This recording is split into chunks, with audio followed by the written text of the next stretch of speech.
Bonjour et merci d'avoir assisté au webinaire d'aujourd'hui. C'est préparer à la vaccination pédiatrique contre la COVID-19 et recommandations sur les doses de rappel pour adultes. Nous sommes heureux de vous présenter ce webinaire à un moment excitant de la campagne canadienne de vaccination contre la COVID-19 avec la vaccination pour les enfants âgés de 5 à 11 ans qui sera bientôt disponible partout au pays et les doses de rappel qui deviennent disponibles pour les personnes déjà vaccinées. Je m'appelle William Liu et je suis analyste de recherche à l'Agence de la santé publique du Canada. Nous sommes heureux de collaborer avec CanVax pour offrir des webinaires sur les vaccins COVID-19 aux fournisseurs de soins de santé. Avant de commencer, nous aimerions reconnaître que je me retrouve à Montréal, qui se situe sur les territoires traditionnels non cédés du peuple Abenaki et de la Confédération Wabanaki. Ils sont les gardiens de cette terre depuis des millénaires et nous leur sommes reconnaissants de l'exemple qu'ils donnent en matière d'intendance. J'aimerais maintenant présenter nos conférencières pour le webinaire d'aujourd'hui.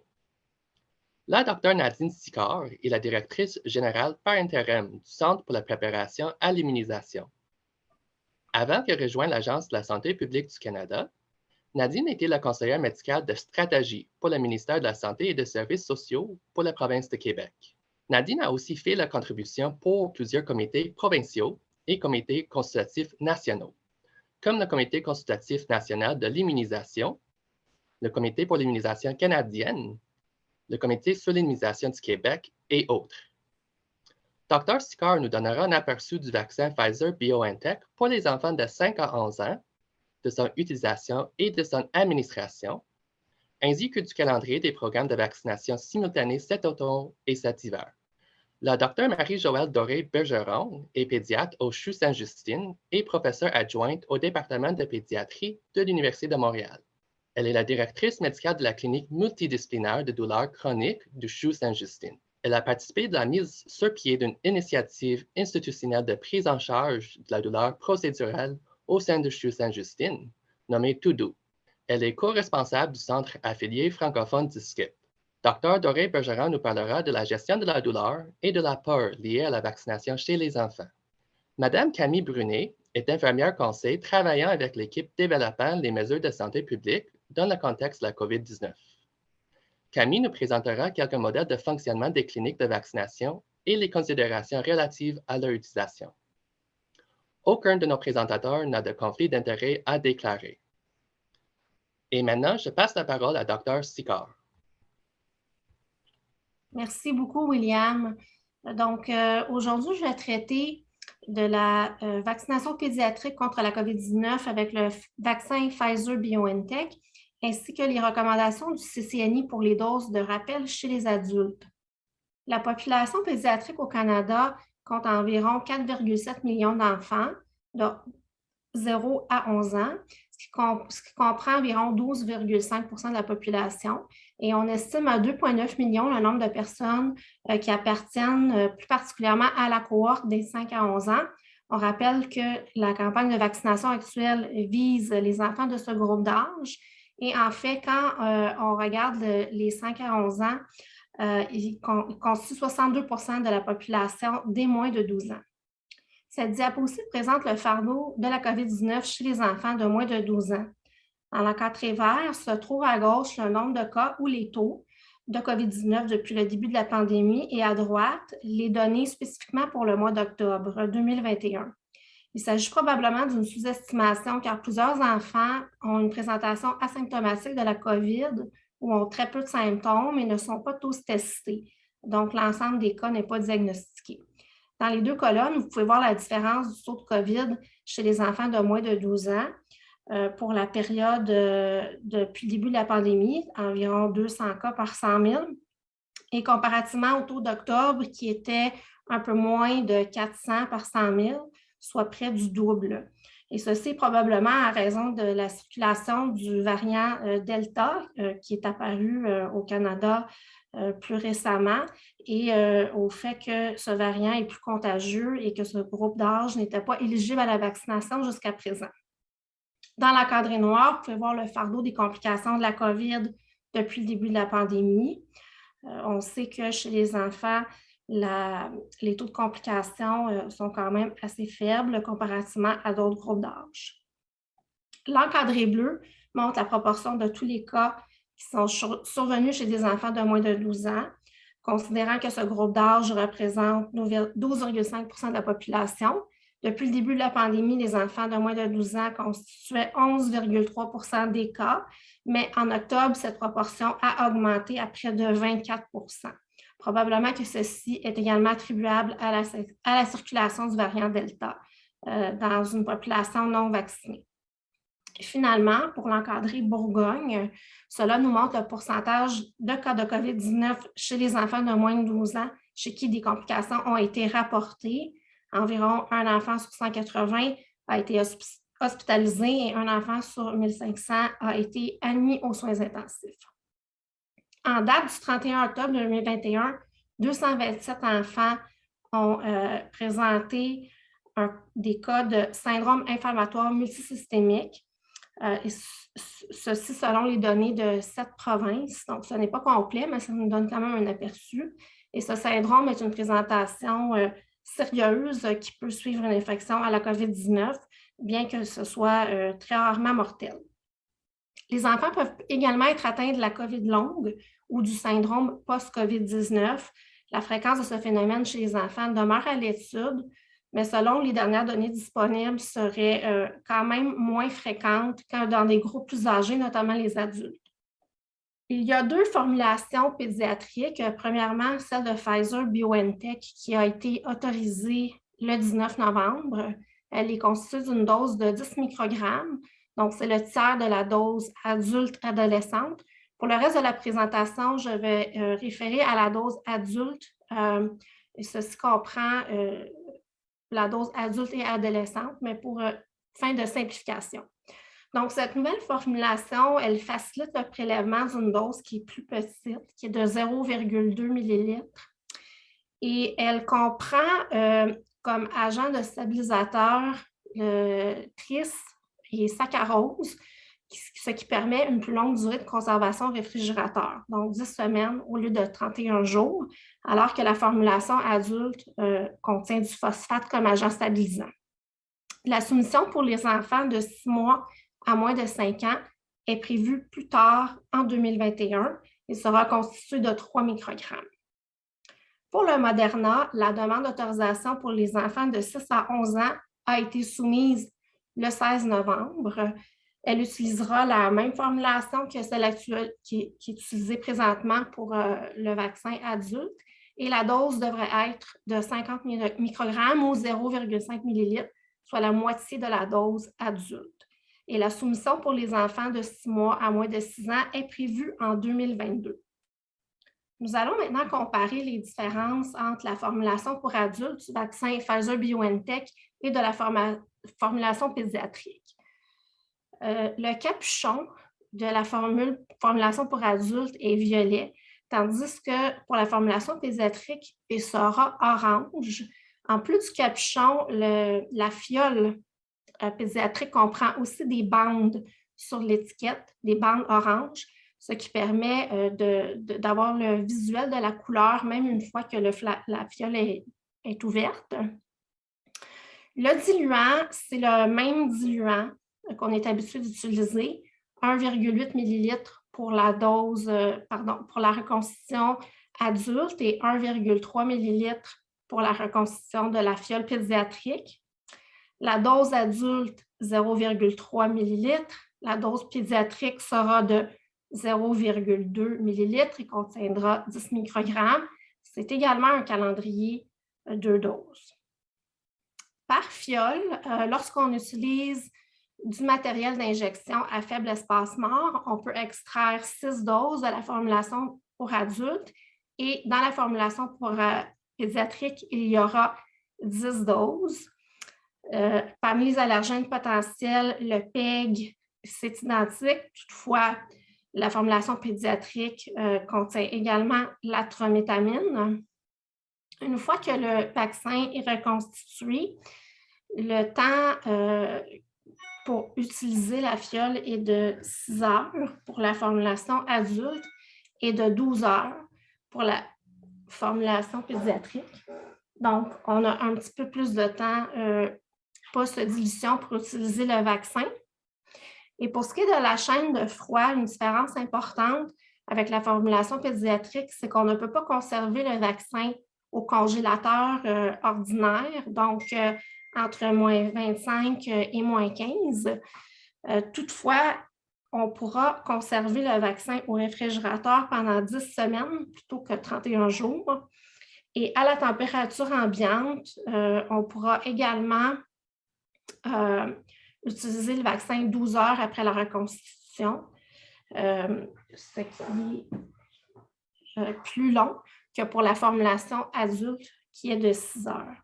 Finalement, pour le transport, pour la formulation pédiatrique, on pourra transporter le vaccin soit à moins 70 à température ultra congelée, comme on est habitué.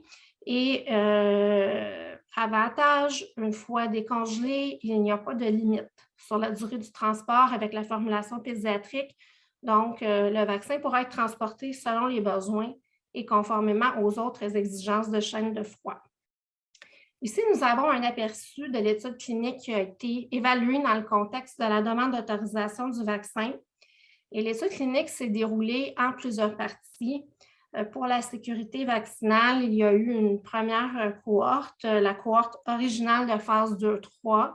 Il y a également eu une cohorte supplémentaire qui a été évaluée suite à une demande de la FDA, des analyses d'immunogénicité, ainsi que une évaluation partielle de l'efficacité. Au niveau de la sécurité vaccinale, environ 3100 enfants ont reçu un vaccin actif. Ils ont été suivis pour la première cohorte pour une médiane de 3,3 mois après la deuxième dose et pour la cohorte supplémentaire, environ 2,4 semaines après la deuxième dose également. Ceci était au moment du dépôt de l'autorisation, donc c'est un peu plus long maintenant, la période de suivi. Comparativement aux personnes de 16 à 25 ans qui avaient reçu la dose de 30 microgrammes, on a vu chez ces enfants-là qu'il y avait un peu plus de réactions locales, principalement un peu d'enflure ou de la rougeur aussi d'injection. Toutefois, il y avait moins de réactions systémiques, comme la fièvre, la fatigue ou les symptômes généraux. Aucun événement indésirable grave n'a été détecté pendant ces études. Il n'y a pas eu de myocardite de détecté. Cependant, la taille de l'échantillon, autour de 3000, ne permet pas d'évaluer complètement des phénomènes plus rares. Par exemple, un phénomène qui surviendrait dans un cas sur 100 000 ou un cas sur 1 million. C'est des informations qui vont continuer de s'accumuler avec le temps.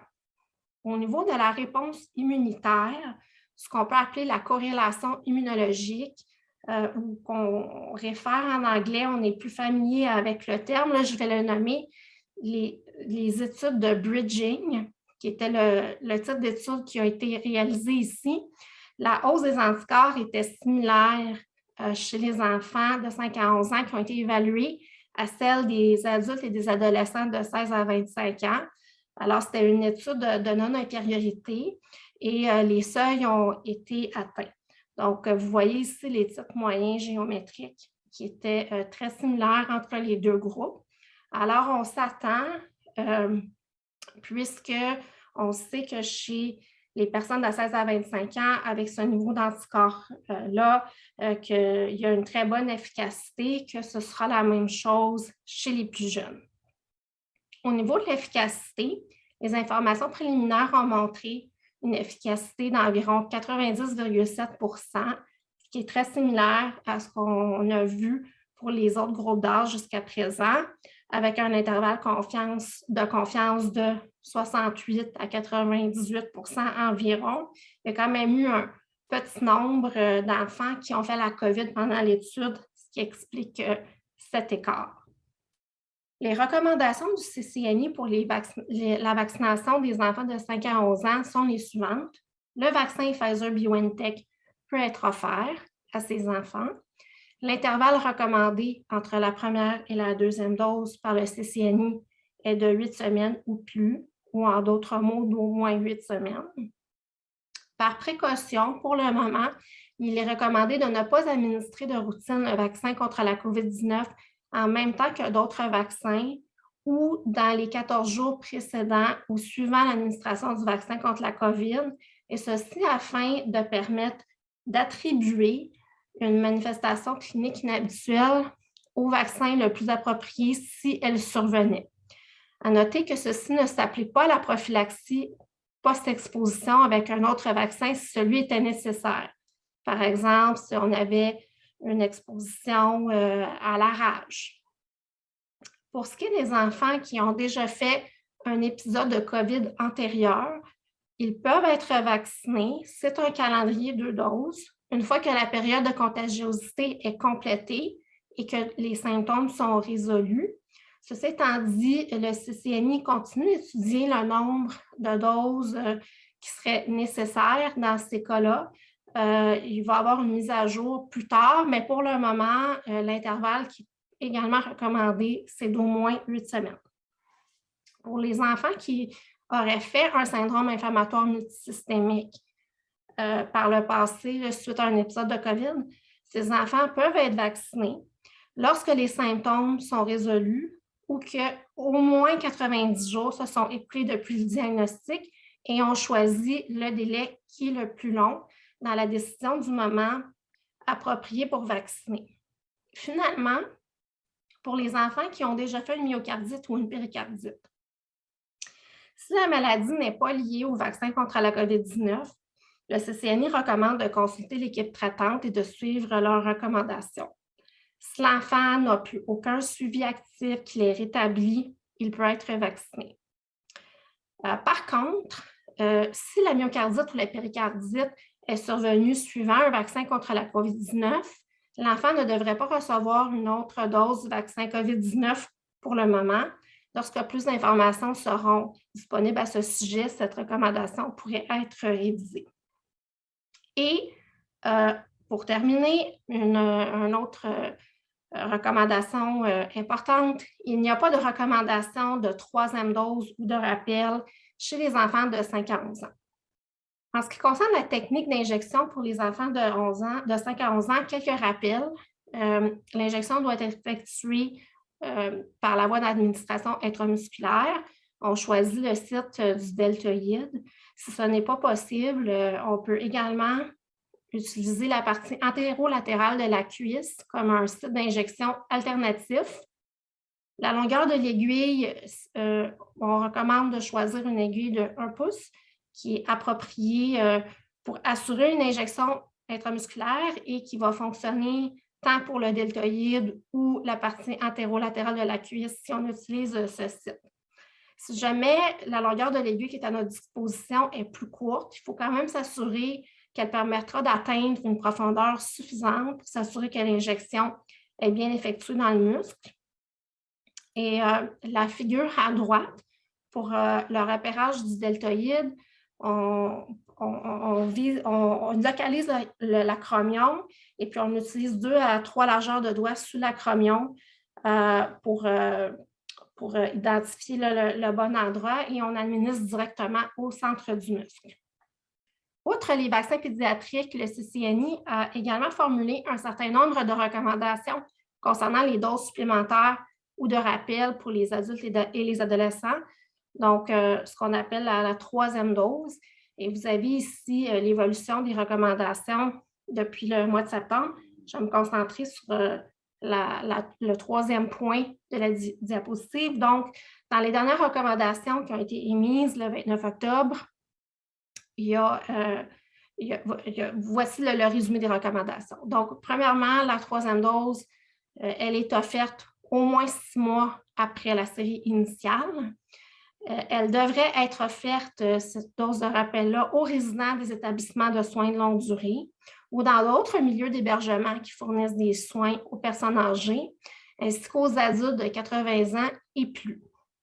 Cette troisième dose pourrait aussi être offerte aux adultes de 70 à 79 ans, aux personnes qui ont reçu antérieurement les vaccins à vecteur viral, soit AstraZeneca ou le vaccin de Janssen, les adultes vivant dans les communautés des Premières Nations, Inuits ou Métis, ou qui proviennent de ces communautés, Et finalement, aux travailleurs de la santé de première ligne qui ont un contact direct avec les patients et dont l'intervalle entre les 2 premières doses a été très court. Par exemple, un intervalle de 21 jours au lieu des 8 semaines qui sont présentement recommandées comme l'intervalle à privilégier. Nous ne savons pas encore quand des recommandations sur un programme de rappel pour la population générale seraient requises. Pour le moment, la protection conférée par le calendrier 2 doses offre une excellente protection contre les issues graves de la COVID-19 au Canada pour la majorité de la population et il n'y a pas de recommandation qui a été émise pour une 3e dose pour l'ensemble de ce groupe. Puisque la plupart des personnes ont reçu leur 2e dose en juin ou juillet, si une campagne de rappel devrait avoir lieu 6 mois après la 2e dose, ceci pourrait avoir lieu principalement entre décembre et janvier 2002. Et si cette campagne de rappel devait avoir lieu 8 mois après la 2e dose, la plupart des personnes recevraient leur dose de rappel en février ou mars 2022. Ces informations sont à des fins de planification puisque, comme je l'ai mentionné, il n'y a pas de recommandation en ce sens pour le moment. Nous pouvons constater sur cette figure qu'il existe un potentiel important de chevauchement de plusieurs campagnes de vaccination en fonction du moment des différentes recommandations ou des différentes activités de vaccination, la campagne influenza, les rappels pour les populations clés, la 1re et la 2e dose pour les 5 à 11 ans, ainsi que peut-être des rappels pour la population générale, soit avec l'option de 6 mois ou l'option de 8 mois. Comme il existe un certain nombre de recommandations différentes en fonction de l'âge et des facteurs de risque, cette diapositive et la suivante fournissent un aide-mémoire des recommandations afin que tout soit regroupé en un seul endroit. Donc, cette présente diapositive concerne le produit Pfizer-BioNTech et la suivante comporte les informations pour constituer un aide-mémoire pour le produit de Moderna. Alors, ceci complète ma présentation pour aujourd'hui. Je vous remercie de votre intérêt. Je vous souhaite une bonne vaccination et je repasse la parole à William.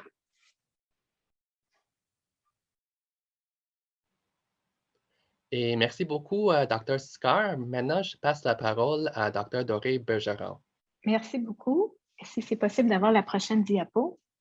Donc, en fait, un des problèmes en termes de prise en charge de la douleur procédurale chez les enfants, c'est l'application des techniques qu'on connaît bien au quotidien dans la clinique. En fait, le Canada, c'est un chef de file en termes de recherche sur la douleur pédiatrique. Le problème, c'est qu'une fois qu'on a ces données probantes là, dans la littérature, il y a une difficulté à transposer ces données probantes-là dans les milieux de pratique pédiatrique pour que les techniques qu'on connaît qui sont efficaces contre la douleur soient utilisées bel et bien au quotidien avec les enfants qui en ont besoin. Prochaine diapo. En fait, si on regarde, si on part au début du processus de recherche, donc on regarde le financement de la recherche, ensuite l'évaluation des subventions par les pairs, la publication d'études, les synthèses de recherche. Donc, si on part du début de ce processus-là jusqu'à la fin, donc jusqu'à la mise en pratique des données probantes qui ressortent de la littérature, on a une période de 17 ans. Donc, c'est littéralement la vie d'un enfant qui passe entre la mise en application dans la pratique des données qui sont établies par la recherche médicale. Alors, c'est vraiment important finalement de s'assurer que les données qui sont présentes dans la littérature soient vraiment plus rapidement mises en pratique au quotidien avec les enfants. Prochaine diapo. Donc, SCIP, en fait, c'est un organisme pan-canadien qui vise à améliorer la mobilisation des connaissances pour la transmettre vers les utilisateurs, les professionnels de la santé, les familles et les patients. On vise en fait une meilleure santé des Canadiens grâce à une meilleure gestion de la douleur pour les enfants. Prochaine diapo. Donc, SKIP a pour mission de contribuer à l'amélioration de la gestion de la prise en charge de douleurs chez les enfants en rassemblant les données probantes par la coordination et la collaboration. Prochaine diapo. Donc, notre objectif principal, comme je le disais, c'est vraiment d'améliorer la prise en charge chez les enfants de la douleur, que ce soit la douleur aiguë, procédurale ou chronique, dans nos établissements de santé canadiens. Prochaine diapo. Quels sont les impacts si on arrive à mettre en pratique de manière plus efficace ce qu'on connaît dans la littérature comme étant des données, des techniques de prise en charge de douleur? C'est qu'il va y avoir moins de souffrance pour les enfants et les familles, moins d'évitement des soins de santé essentiels, moins de risques de développer des dépendances à certains médicaments ou moins de risques de développer une douleur chronique à l'âge adulte et également un allègement du fardeau financier pour la population et le système de santé. Prochaine diapo. Donc, à travers le Canada, SKIP, c'est un réseau national de mobilisation qui va finalement utiliser plusieurs hubs. Donc, il y a des hubs, il y a 5 hubs à travers le Canada et chacun de ces leaders de hubs-là va s'assurer de disséminer et de mobiliser les connaissances à travers son réseau et de faire des connexions également avec les autres leader des hubs canadiens. C'est un organisme qui a également à son actif plusieurs patients et parents partenaires qui travaillent avec nous pour améliorer la diffusion et le partage des connaissances à travers les réseaux de santé, les familles et les patients. Donc, si on arrive au vif du sujet, en fait, vous avez ici les lignes directrices cliniques du CMAG concernant l'amélioration de la prise en charge de la douleur lors des injections de vaccins. Donc, ce qu'on voit ici, en fait, ce sont les recommandations qui sont spécifiquement pour les enfants de 3 à 12 ans. Et quand on regarde, en fait, l'amélioration de la prise en charge de la douleur lors d'une procédure douloureuse, là, on parle spécifiquement des vaccins, il y a plusieurs manières de prendre en charge cette douleur-là. Et c'est quand on combine plusieurs de ces techniques-là qu'on arrive à un succès le plus optimal possible. Donc, je vais passer à travers chacune de ces catégories-là pour expliquer de manière plus concrète qu'est-ce qu'on peut faire pour diminuer la douleur lors de la vaccination chez les enfants de 3 à 12 ans. Si on commence par la procédure, premièrement, en fait, quand on injecte le vaccin, il ne faut pas aspirer lors de l'injection parce qu'il y a une douleur qui est accrue à ce moment-là. C'est également important, si on n'a plus d'un vaccin à donner à l'enfant, de donner le vaccin le plus douloureux à la fin.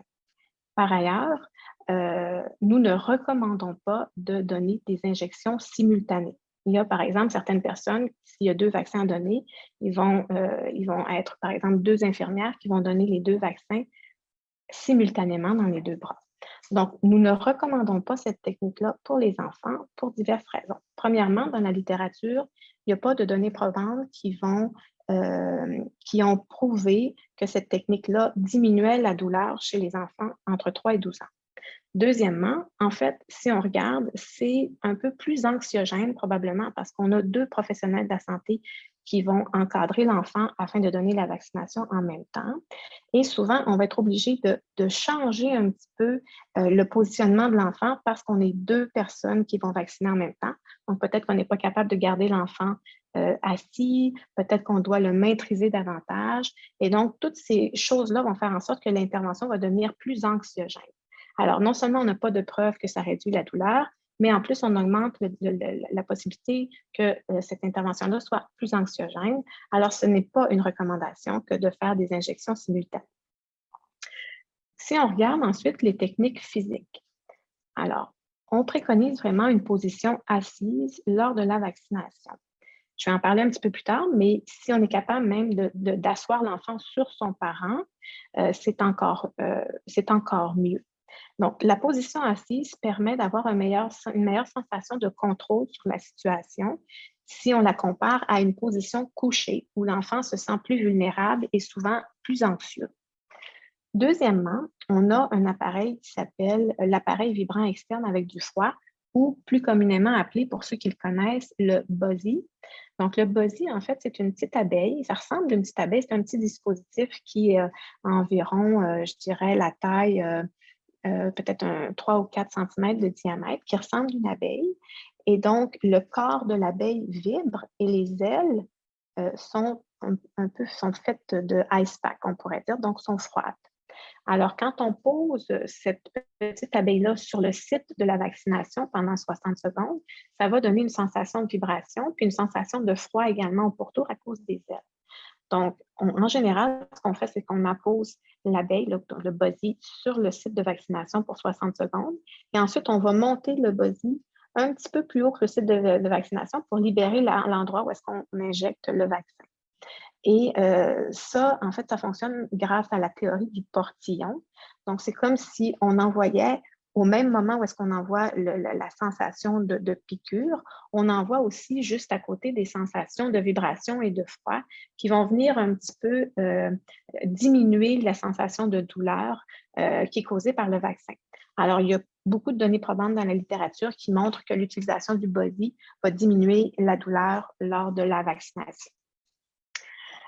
L'autre méthode physique qui peut être intéressante, c'est la tension musculaire pour les personnes qui ont des antécédents d'évanouissement ou d'étourdissement pendant la vaccination. En fait, ça, c'est souvent des choses qu'on voit peut-être un petit peu plus fréquemment chez les gens qui ont des peurs intenses, extrêmes, voire même des phobies, les aiguilles, ou est-ce que pendant la vaccination, ils vont soit perdre connaissance ou devenir très étourdis. La tension musculaire, en quoi ça consiste?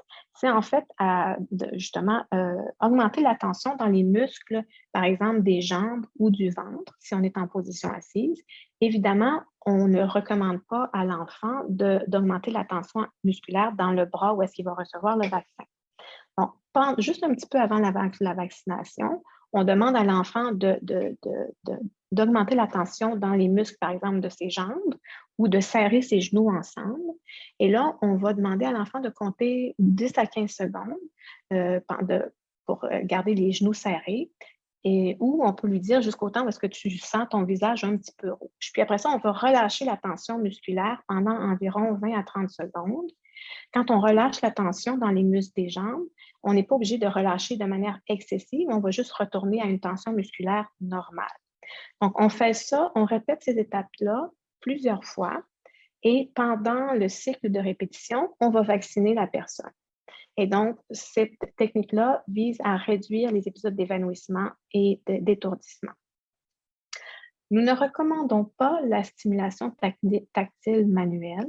Donc, la stimulation tactile manuelle, c'est de frotter, par exemple, la peau autour du site de vaccination. Il n'y a pas eu, en fait, il n'y a pas de données probantes dans la littérature qui montrent que cette technique-là réduit la douleur lors de la vaccination. Nous ne recommandons pas également de réchauffer le vaccin avant la vaccination. Pour les méthodes pharmacologiques, en fait, une des méthodes qui a été le plus étudiée lors de la vaccination ou d'autres procédures à l'aiguille douloureuses, ce sont les anesthésiques topiques. Je donne par exemple le nom des crèmes. On peut avoir la Emla, la Maxilène, la Netop, qui sont 3 crèmes utilisées pour geler la peau avant une ponction veineuse ou une vaccination. Donc, il y a énormément de données dans la littérature qui démontrent que l'utilisation de ces crèmes-là va diminuer la douleur lors d'une vaccination ou d'une procédure à l'aiguille.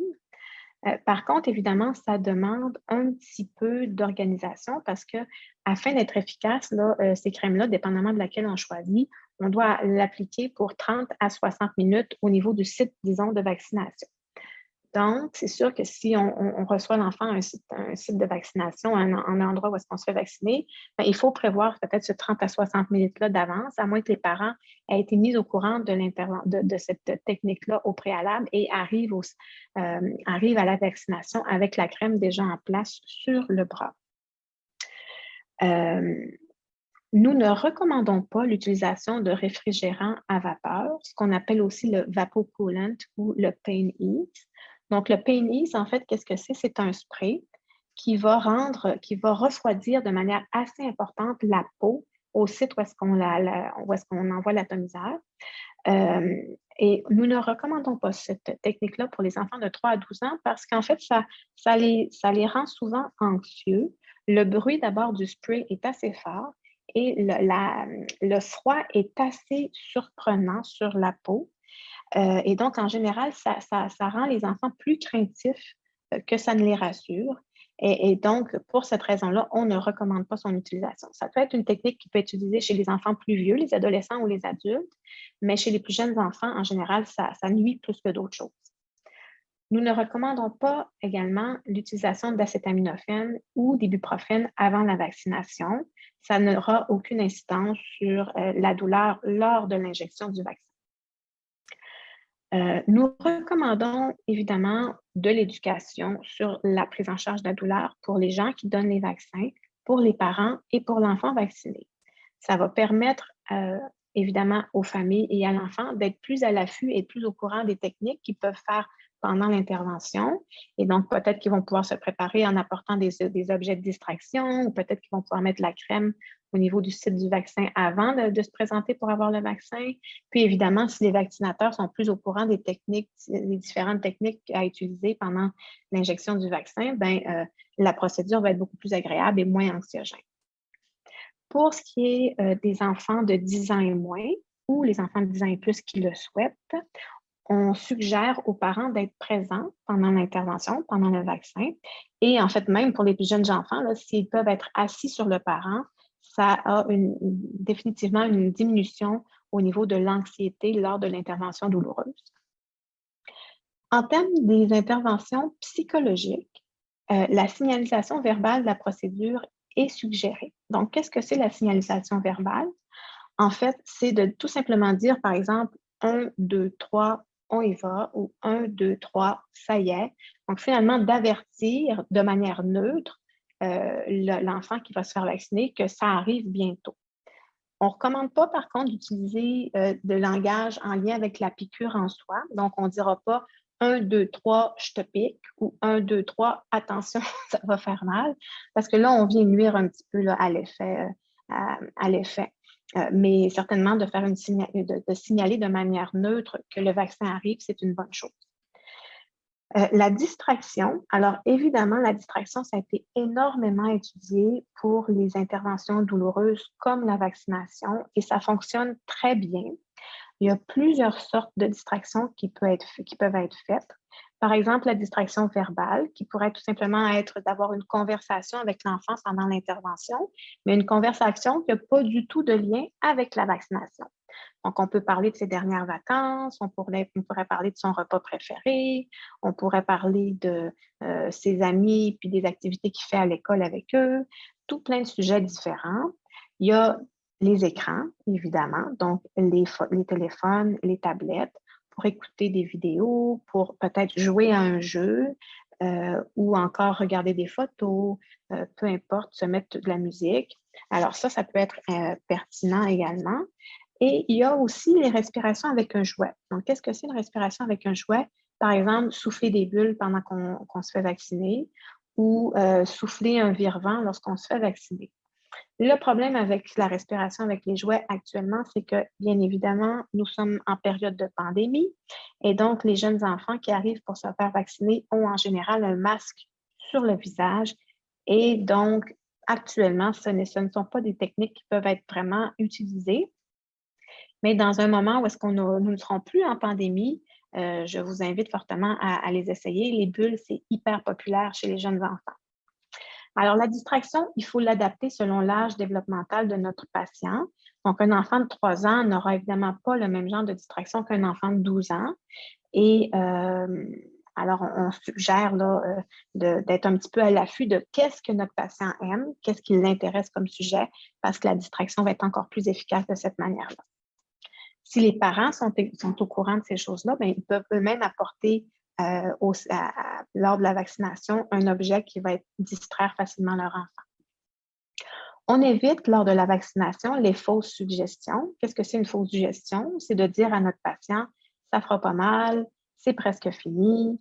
Donc, ces phrases-là, en fait, sont souvent pas nécessairement vraies et donc on ne suggère pas là, de les dire. Évidemment, on a souvent tendance à dire ce genre de phrases-là, donc il faut être vraiment conscient du fait que ça ne va pas nous aider dans notre processus.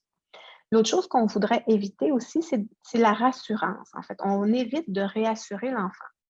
Ça peut paraître un peu contre-intuitif d'éviter de réassurer l'enfant lors de la vaccination, mais en fait, quand on donne beaucoup de réassurance, ça donne un peu comme un cue verbal à l'enfant qu'il y a quelque chose de bizarre ou de peut-être pas très agréable qui va se passer.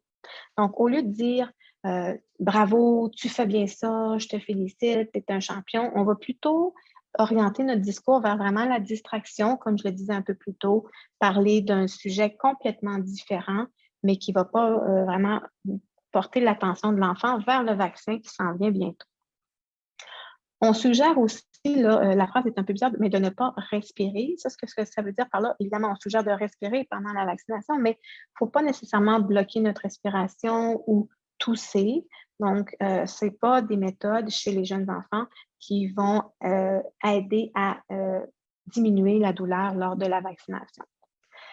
Alors, toutes ces techniques-là, en fait, comme vous voyez, il y en a plusieurs. Il y en a plusieurs qui sont très simples et qui ne coûtent pratiquement rien ou rien du tout et qui peuvent être facilement accessibles à tout vaccinateur. Elles sont d'autant plus efficaces si on les combine. Par exemple, si on assoit le jeune enfant sur son parent, on va faire la distraction, mais au préalable, on a mis peut-être la crème, l'anesthésique topique ou on utilise le body. Alors, en combinant ces différentes techniques-là, on obtient des résultats encore meilleurs.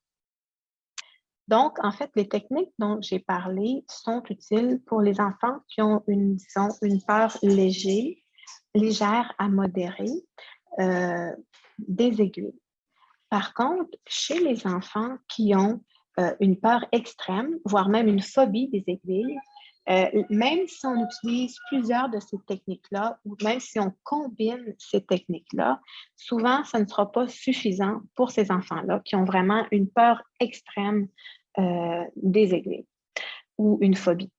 Alors, pour ces enfants-là, ce qui est recommandé, c'est une thérapie basée sur l'exposition. Qu'est-ce que c'est qu'une thérapie basée sur l'exposition? C'est vraiment graduellement de se familiariser ou de se rendre à l'aise avec, par exemple, la vaccination dans ce contexte-là. Ça peut être les araignées, ça peut être les hauteurs, mais évidemment, dans le contexte actuel, on parle de vaccination. Donc, c'est une thérapie qui est prodiguée en général par un psychologue. Parfois, ça pourrait être aussi par un travailleur social ou peut-être par un child life specialist ou une éducatrice spécialisée. Mais en général, c'est un psychologue. Et bien évidemment, on ne fait pas ça juste avant là, de se faire vacciner, 5 minutes avant de se faire vacciner. C'est quelque chose qui se prévoit avant l'épisode de vaccination et qui dure un petit moment. Par exemple, on pourrait à notre enfant la thérapie basée sur l'exposition, ça pourrait être initialement de regarder une photo de vaccin. Puis là, une fois qu'on se sent à l'aise en regardant une photo de vaccin, ça ne déclenche pas une peur excessive ou très anxiogène, on peut passer à l'étape suivante qui serait peut-être de regarder une vidéo d'un enfant qui se fait vacciner. Puis une fois qu'on se sent à l'aise avec ça, mais peut-être que ce serait de se rendre à une clinique dans la salle d'attente. Où est-ce qu'on pourrait se faire vacciner, mais où est-ce qu'on va juste rester dans la salle d'attente. Après ça, peut-être que ce sera d'aller dans le bureau du médecin. Puis après ça, dans un autre temps encore, mais peut-être de faire tous les gestes qui sont associés au vaccin, donc de désinfecter la peau, s'asseoir et tout ça, mais de ne pas recevoir le vaccin.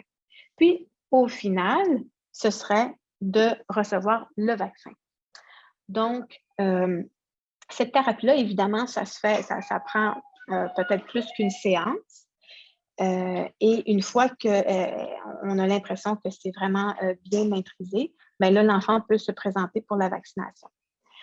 En fait, votre rôle à vous, évidemment, ce n'est pas de prodiguer la thérapie basée sur l'exposition, mais peut-être de reconnaître quand les enfants viennent vous voir pour se faire vacciner, quels sont les enfants qui ont vraiment l'air en détresse, donc qui ont l'air d'avoir une peur extrême, voire une phobie des aiguilles, et de peut-être décider de ne pas vacciner ces enfants-là. Parce que quand on regarde, entre autres, le calendrier vaccinal du vaccin contre la COVID, un peu comme les autres vaccins aussi, on a plus qu'une dose. Donc, si on doit, par exemple, faire une restriction, restreindre physiquement l'enfant de manière très importante pour arriver à lui donner un vaccin dans des contextes où est-ce que l'enfant va, par exemple, crier, être très, très anxieux, On n'est pas certain qu'il va revenir pour sa deuxième dose, même peut-être que les parents vont trouver ça assez traumatisant.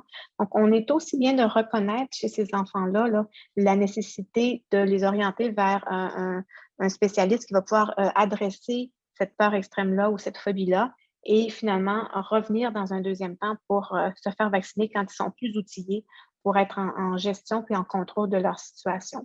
Et à ce moment-là, quand ils vont revenir, bien évidemment, on peut utiliser les techniques dont on a parlé tout à l'heure qui sont réservées là, pour des enfants qui sont moins craintifs puis qui n'ont pas de phobie des aiguilles.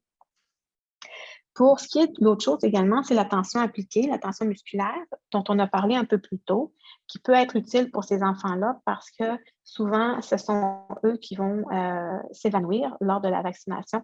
Alors, on peut appliquer la technique de la tension musculaire là, pour éviter les évanouissements. Alors, comme je le disais tout à l'heure, le rôle de SCIP, c'est vraiment d'utiliser toutes ces données-là qui sont présentes dans la littérature et de faciliter la mobilisation de ces données-là pour qu'elles soient utilisées dans un deuxième temps avec les gens qui vont faire la vaccination, puis avec les familles qui vont devoir aller chercher leur vaccin, aller se faire vacciner dans la population. SCIP travaille également sur la préparation de certaines ressources et de données probantes. On voit par exemple dans les derniers mois qu'il y a une enquête sur la réticence à la vaccination contre la COVID-19 et la perte des injections qui était faite en collaboration avec Healthcare Excellence et SCIP et qui montrait en effet que la peur des aiguilles, la peur des injections était une des barrières, ce n'est pas la seule, mais une des barrières contre la vaccination contre la COVID-19 chez la population canadienne. Si vous allez sur le site Internet de SCIP, vous allez retrouver plusieurs ressources qui pourraient vous être utiles pour la vaccination des enfants pour la COVID-19. J'attire votre attention, entre autres, sur le document qu'on voit dans le centre de la diapo qui s'appelle The Rounds, Faciliter la vaccination pour les enfants et les parents. Document fort utile où vous allez trouver les informations là, dont j'ai parlé un peu plus tôt sur les différentes techniques qui peuvent être utilisées, sur la phobie des aiguilles également. Donc, si ça vous intéresse, vous êtes les bienvenus de consulter ces documents-là et de les mettre en pratique dans votre quotidien. On a aussi des activités de mobilisation de connaissances, évidemment, en lien avec, par exemple, l'Agence de la santé publique du Canada. Je pense, entre autres, à un programme qui s'appelle CARD en anglais. Je suis désolée, je ne connais pas la traduction en français, mais CARD qui en fait, est pour Comfort, Ask, Relax, Puis Distract, qui parle finalement d'un peu toutes les techniques dont on a discuté dans les diapos précédentes et qui peut être consulté par les familles, les patients, mais également les professionnels de la santé qui vont vacciner la population. Il y a également une autre partie importante de tout ça, c'est de faire connaître dans les médias l'importance de la prise en charge de la douleur procédurale, de la prise en charge de la douleur lors de la vaccination pour la population. Donc, SCIP travaille avec les médias pour s'assurer que l'information est diffusée de cette manière-là. Et en dernier lieu, il y a également un programme qui est en train d'être en construction avec Santé des enfants Canada et qui parle de l'immunisation. Ça s'appelle Immunizing Children with Confidence, où est-ce que finalement il y a un travail pour viser à diminuer l'hésitation face à la vaccination et à outiller les familles, les patients et les vaccinateurs pour la vaccination contre la COVID, mais également toutes les autres vaccinations qui se font pendant l'enfance. Donc, je vous laisse au final avec le site, l'adresse du site Internet de SCIP, donc www.kidsinpain.ca, où est-ce que vous allez pouvoir trouver des ressources à la fois en anglais et en français sur la prise en charge de la douleur pendant la vaccination, mais également pendant d'autres interventions douloureuses ou la douleur chronique également et la douleur aiguë. Nous sommes également présents sur les réseaux sociaux et il va nous faire plaisir de répondre à vos questions là, en nous écrivant si vous voulez plus d'informations au sujet de la vaccination et de la douleur ou à tout autre sujet. Je vous remercie beaucoup.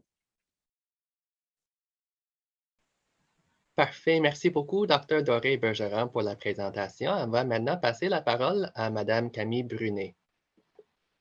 Merci, William.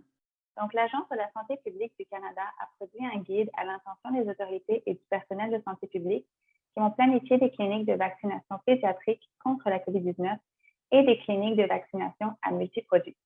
Notre guide est accessible en ligne pour le public et nous allons maintenant vous présenter brièvement une partie de son contenu. Nous allons commencer par les cliniques de vaccination pédiatrique contre la COVID-19. Les autorités sanitaires provinciales et territoriales ont indiqué qu'une variété de modèles de cliniques seront utilisés pour ces campagnes pédiatriques à travers le pays, y compris des cliniques en milieu scolaire, donc soit pendant l'école, après l'école ou lors de la fin de semaine, des grandes cliniques communautaires fixes ou des cliniques mobiles qui peuvent avoir des équipes mobiles, ou bien encore des cliniques qui offrent un service au volant. On a aussi la possibilité de créer des cliniques de vaccination dans des bureaux de fournisseurs de soins de santé et dans les pharmacies. Lorsque vous planifiez ou travaillez dans une clinique de vaccination pédiatrique, nous vous suggérons de créer une atmosphère calme et adaptée aux enfants. Fixez les rendez-vous à l'avance pour éviter les grandes foules et les longues attentes.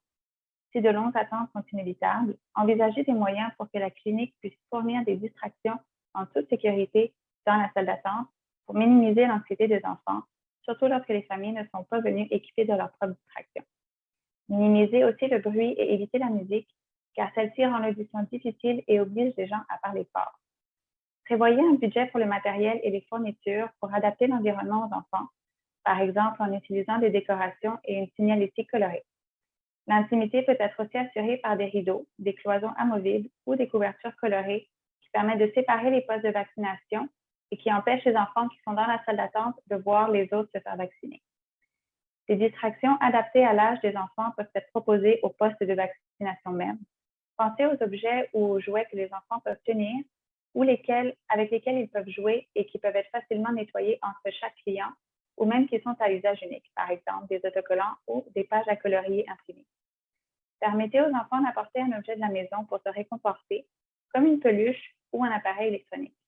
En tant que planificateur de la clinique, envisagez aussi de fournir le mot de passe Wi-Fi pour que les enfants puissent regarder une émission ou une vidéo YouTube sur le téléphone du parent sans avoir à utiliser leurs données.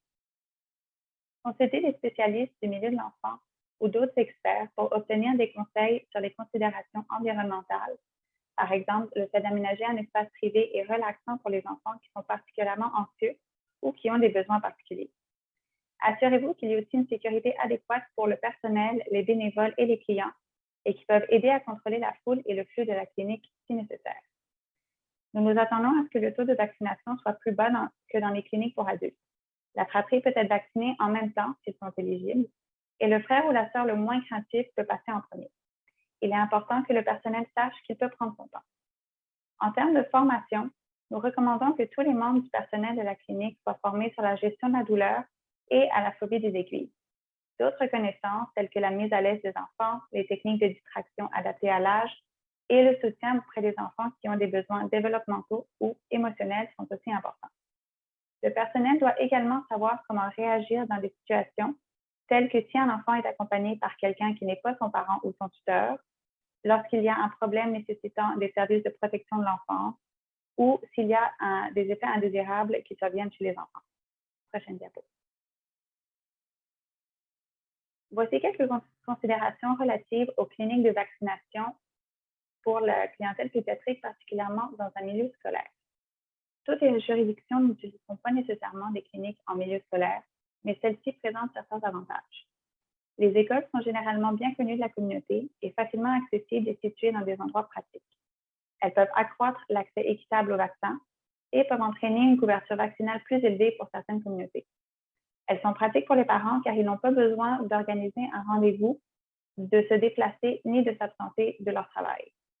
Les planificateurs de cliniques peuvent déjà être familiarisés avec ce modèle grâce à d'autres programmes de vaccination qui ont déjà lieu en milieu scolaire. La planification de ces cliniques scolaires de vaccination peuvent également présenter certains défis. Les administrateurs de l'école ou les groupes de parents peuvent ne pas être favorables à la tenue de la clinique dans les écoles. Les familles peuvent vouloir être présentes lors de la vaccination. Les formulaires de consentement peuvent ne pas être retournés, même si la vaccination est souhaitée par les parents. Et ces cliniques peuvent prendre beaucoup de temps et de ressources et nécessiter une organisation considérable. Il est d'autant plus important que le personnel de la clinique et le personnel de l'école prennent au sérieux les craintes des élèves et sachent comment les gérer. Notre guide de planification des cliniques pédiatriques pour la vaccination donne des détails supplémentaires à discuter lors de la collaboration avec les administrateurs de l'école ou avec la communauté scolaire. L'une des considérations principales est de savoir si les parents peuvent assister ou non à la vaccination de leur enfant à l'école. Nous offrons des conseils pour la communication avec les familles, surtout le déroulement de la vaccination. Par exemple, nous recommandons d'informer les parents de prévoir certaines stratégies qui vont permettre de favoriser l'adaptation de l'enfant, réduire sa peur et réduire la douleur pendant la vaccination. Les parents peuvent aussi être informés sur les types de distractions ou les objets de confort qui seront disponibles ou qui seront autorisés lors de la vaccination au milieu scolaire pour qu'ils puissent planifier en conséquence. Nous recommandons également de fournir des conseils aux parents dont les enfants peuvent avoir certains besoins supplémentaires pour un soutien particulier. Si la présence d'un parent n'est pas possible à la clinique scolaire, il est important d'offrir la participation à un autre type de clinique où les parents peuvent bel et bien être présents avec leur enfant. Comme nous le savons, obtenir le consentement éclairé des parents peut être un défi pour les cliniques scolaires de vaccination. Nous conseillons donc l'utilisation de formulaires électroniques afin qu'ils ne soient pas perdus ou oubliés dans les sacs à dos des enfants. Sur le formulaire de consentement, obtenez plusieurs numéros de contact pour les parents ou tuteurs et pensez à recueillir le poids de l'élève et la date à laquelle il a été pris, au cas où une réaction anaphylactique aurait lieu et que celui-ci serait nécessaire pour le dosage de l'épinéphrine. Le formulaire de consentement peut également inclure une question sur les expériences antérieures d'un enfant concernant les aiguilles et les vaccins, ce qui peut être utile pour le personnel afin de prévoir des stratégies particulières et d'offrir plus de soutien pour ces enfants. Par exemple, on pourrait les envoyer vers des vaccinateurs plus expérimentés ou bien utiliser un espace plus privé ou faciliter davantage les distractions. Nous fournissons également quelques considérations sur la logistique de la clinique. Par exemple, la période d'attente post-vaccinale de 15 minutes pourrait être effectuée dans la salle de classe sous surveillance adéquate. En ce qui concerne le processus d'immunisation pour les cliniques pédiatriques, la période précédant la vaccination est le meilleur moment pour informer les parents sur les stratégies de gestion de la douleur et de la peur de leur enfant, afin qu'ils puissent se préparer avant de venir à la clinique. Envisagez d'utiliser la confirmation de leur rendez-vous à la clinique pour fournir des conseils et des liens vers des ressources, et ceci vous permet de vous assurer que cette information soit disponible pour tous. Au moment de la vaccination, nous suggérons que toutes les cliniques disposent d'outils de formation et de communication pour les vaccinateurs, de ressources sur les techniques de gestion de la douleur et que les vaccinateurs sachent où orienter les familles si la vaccination ne peut être effectuée lors de cette visite. Dr. Sicard a déjà parlé des conseils dont nous disposons sur la façon de gérer les erreurs de dosage en pédiatrie. Après la vaccination, la salle d'attente doit être conviviale pour les enfants et promouvoir des associations positives avec la clinique.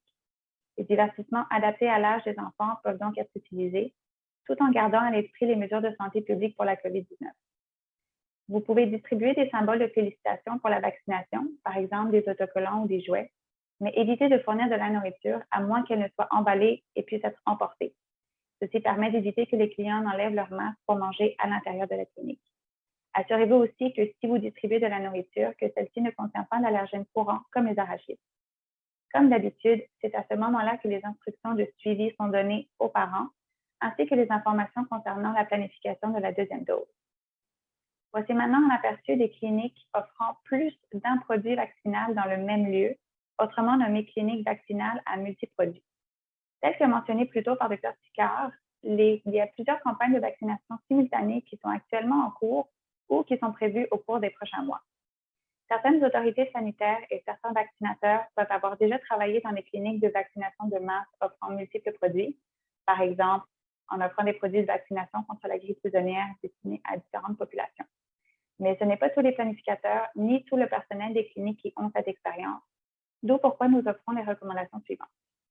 Les cliniques vaccinales à multiproduits ont plusieurs avantages. Elles sont plus pratiques pour le public, elles peuvent augmenter la couverture vaccinale en offrant plusieurs vaccins et nécessitent moins de ressources humaines du secteur de santé que des cliniques séparées. Cependant, les déploiements simultanés de différents produits vaccinaux et différentes doses ciblant différentes populations présentent un réel risque de complexité ajoutée. Il peut accroître le risque d'erreurs d'administration ayant des conséquences potentielles sur la santé de la personne et risque de réduire la confiance du public à l'égard des campagnes de vaccination de masse et de la vaccination en général. Les campagnes de vaccination multiples dans une même clinique peuvent entraîner une certaine confusion au sein de la population. Nous allons maintenant explorer quelques options de structure organisationnelle possibles pour les cliniques vaccinales à multiproduits et souligner les considérations pour chaque option. Prochaine diapo. Le modèle 1 montre une clinique vaccinale à multiproduits avec des zones dédiées pour chaque produit. Regardons la légende. Dans cette structure, nous avons 3 produits différents offerts. En violet, nous avons les doses de rappel ou les vaccins de la série primaire contre la COVID-19 pour les personnes de 12 ans et plus. En orange, nous avons les vaccins pédiatriques contre la COVID-19, donc pour les 5 à 11 ans. Et en bleu, nous avons les vaccins le vaccin antigrippal saisonnier. Ce diagramme montre le flux des clients qui arrivent, qui font la file, qui s'enregistrent et qui sont ensuite dirigés vers la zone de la clinique désignée pour leur vaccin. Les zones d'attente avant la vaccination, les zones de dilution et de prélèvement préalable, ainsi que les postes de vaccination sont complètement séparés selon chaque produit vaccinal. Idéalement, les zones de dilution et de prélèvement préalable sont elles aussi isolées des autres zones de manière à constituer un espace sûr et sans distraction lors de la préparation des vaccins. Par exemple, un adulte se rendant à cette clinique pour recevoir un rappel contre la COVID-19 et un vaccin antigrippal s'enregistrerait, recevrait sa dose de rappel contre la COVID-19 dans la zone violette, puis traverserait dans la zone d'attente post-vaccin en vert à droite. Ensuite, il rentrera dans la zone d'attente pré-vaccination pour son vaccin antigrippal dans la section bleue, se ferait administrer son vaccin antigrippal à cet endroit par un autre vaccinateur, pour ensuite retourner dans la zone d'attente verte à droite pendant 15 minutes avant de quitter la clinique. La conception de cette clinique est la plus sûre en termes de prévention d'erreurs d'administration des vaccins. Elle est moins pratique et plus déroutante pour les clients et les familles qui ont besoin de passer à travers plusieurs zones pour recevoir plusieurs produits et elle nécessite plus de temps et de ressources humaines de santé. Le modèle 2 montre une conception de clinique qui offre, par exemple, les 3 mêmes produits vaccinaux et qui peuvent être administrés par le même vaccinateur à chaque station.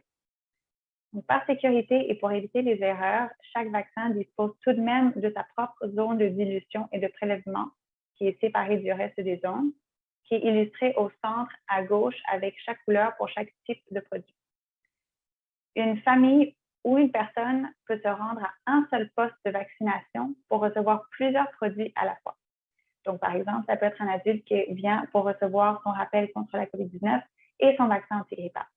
Ou ça peut être un parent qui vient recevoir son vaccin antigrippal au même poste où son enfant reçoit son vaccin pédiatrique contre la COVID-19. Ce modèle de clinique est plus pratique pour les clients qui reçoivent plusieurs vaccins ou pour les familles. Par contre, il est plus susceptible d'erreurs car le même vaccinateur manipule plusieurs produits. Ce modèle nécessite plus de vaccinateurs expérimentés et plus de temps de formation pour les nouveaux vaccinateurs. Cela pourrait être plus stressant et plus éprouvant pour les vaccinateurs. Nous présentons également 2 modèles hybrides, le modèle 3A ici et 3B sur la diapositive suivante, qui ont des zones séparées par produit et une zone multiproduit, qui est la zone grise sur le schéma, pour ceux qui viennent recevoir plusieurs vaccins ou pour les familles qui viennent ensemble. Ces modèles hybrides peuvent être complexes à organiser et nécessitent des vaccinateurs plus expérimentés, ainsi qu'une formation plus poussée pour ceux qui travaillent dans les zones multiproduits. Ils conservent l'avantage de la sécurité des zones séparées par produit pour ceux qui viennent pour recevoir seulement un vaccin à la clinique, et ils sont quand même adaptés aux besoins de chaque client, dépendamment du nombre de vaccins à recevoir, car de recevoir un vaccin ou plusieurs, le client ou la famille n'attend en file qu'une seule fois et ne doit passer par seulement une zone lors de leur visite. Dans le modèle hybride A3A, illustré ici, la zone grise de la clinique offre tous les vaccins disponibles à chaque poste de vaccination. Donc, le même vaccinateur administre les produits requis pour un groupe familial ou un individu qui recevrait 2 vaccins en même temps. Sinon, dans le modèle hybride 3B, le seul changement est uniquement dans la zone de vaccination à multiproduits, donc la zone grise. Ici, plutôt que d'avoir le même vaccinateur qui administre plusieurs produits au même individu ou à la même famille, nous avons ici plusieurs vaccinateurs qui, eux, n'administrent qu'un seul produit chacun par quart de travail et où donc la famille ou l'individu doit se rendre à différentes stations de manière séquentielle à travers cette zone grise. Le fait que chaque vaccinateur n'administre qu'un seul vaccin dans la zone de vaccination multiple rend cette version B du modèle hybride plus sûre. Cependant, elle est moins pratique et potentiellement plus déroutante pour les familles et les personnes qui reçoivent plusieurs vaccins, car ils doivent changer de poste de vaccination pour chaque produit. De plus, nous ne sommes pas certains de l'efficacité de ce modèle. Pour tous les modèles de clinique vaccinale à multiproduits décrits ci-dessus, Nous fournissons des conseils permettant d'atténuer les risques d'erreurs d'administration de vaccins selon la conception de la clinique et des contrôles administratifs mis en place, tels que les politiques et les procédures. Pour la conception de la clinique, nous conseillons de coder par couleur tous les éléments associés à chaque produit. Les couleurs peuvent être choisies en fonction de l'emballage d'un produit particulier, par exemple. Si nous prenons la formulation pédiatrique du vaccin Pfizer-BioNTech, qui a un bouchon orange, toute la signalisation, les paniers, les formulaires de consentement et autres matériels pourraient également être de couleur orange. Fournissez à l'ensemble du personnel des outils de travail clairs qui correspondent à ce code de couleur.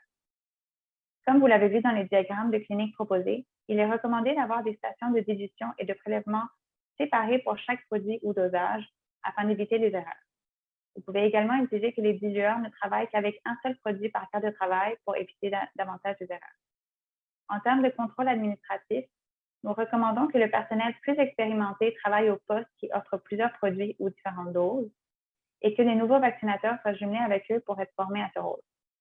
Il peut être demandé à l'ensemble du personnel d'effectuer un contrôle de responsabilité, comme par exemple de signer une liste quotidienne d'assurance qualité qui vérifie que le personnel est bel et bien au courant des informations importantes, de tout changement récent dans les processus et des ressources à leur disposition.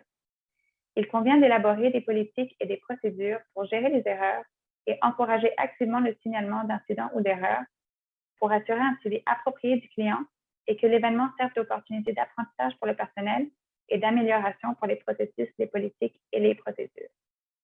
Pour plus de détails, veuillez consulter nos recommandations sur canada.ca sous la rubrique « Guide de planification pour le secteur de la santé ». Le contenu de cette présentation et les liens vers les ressources supplémentaires mentionnées se trouvent en annexe du document « Guide de planification des cliniques de vaccination contre la COVID-19 ». Merci et je retourne la parole à William. Merci beaucoup, Camille, pour la présentation et merci à notre conférencière pour la présentation d'aujourd'hui. Et je vous remercie tous de vous être joints à nous aujourd'hui.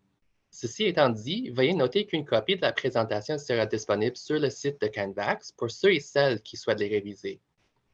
Nous espérons que les informations fournies vous aideront dans votre pratique et nous tenons à remercier tous les fournisseurs de soins de santé et ceux et celles qui travaillent dans les programmes de vaccination pour les efforts qu'ils ont déployés pendant la pandémie de COVID-19. Merci et bonne journée.